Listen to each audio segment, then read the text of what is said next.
Poseidon, god of the sea, earthshaker, father of Percy Jackson. But was he actually a good dad, or just better than Zeus? Let's dive into the myth, the books, and the fandom to find out. First, let's be honest, the bar for godly parenting in Greek mythology is so low it's basically underwater. Zeus abandons, Hera punishes, Ars starts fights, and Athena barely says hi. So when Poseidon actually cares, we notice. But is that enough? Poseidon may not have been present 24/7, but he did a lot more than most Olympians. He claimed Percy. He sent messages and signs dreams, waves, even a sea spirit in Titan's curse. He fought alongside Percy in the Battle of Manhattan. And he showed up for Percy's 15th birthday. No one else did that. But Poseidon isn't perfect. He broke the Big Three oath, knowing it could endanger Percy. He left Sally to raise a demigod alone, without warning or protection. Percy grew up confused, angry, and completely unaware of who or what he was.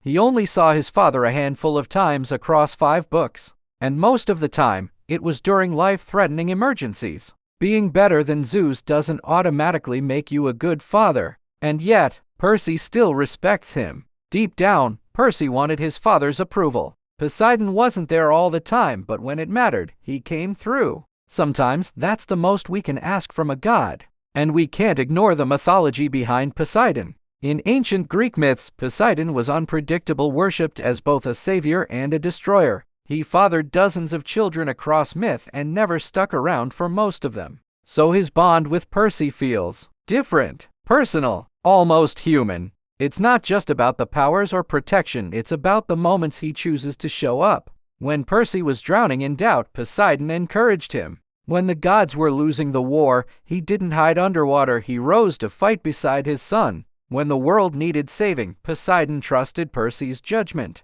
He listened, and for an Olympian, that's rare. But that doesn't erase the years of silence. It doesn't make up for the fact that Percy had to grow up afraid, confused, and alone. He protected his mom, fought monsters before he even understood why, and he did all that without his father's help.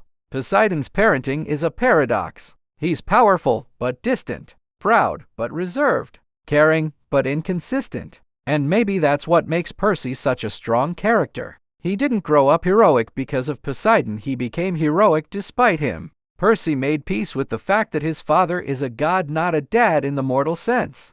And still, he chose to love him. That's what makes Poseidon one of the most complex characters in the Percy Jackson universe. He's not perfect. He's not awful. He's something in between, just like most parents in the real world. Before the conclusion, comment your opinion and like and subscribe my channel for more interesting videos. So, is Poseidon a good dad? Maybe not by definition, but for a god of the sea, he tried. And sometimes trying is the most powerful thing a parent can do. Thanks for watching.